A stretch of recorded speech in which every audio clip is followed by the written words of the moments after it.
Hello, and welcome everyone to a new video on your channel Mr. Tech Tips. Before watching the video, don't forget to subscribe to our channel and don't forget also to like this video.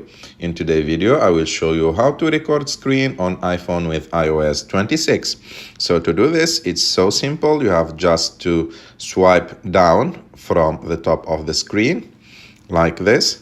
So you will find in front of you the control center, and as you can see there is an option called screen recording.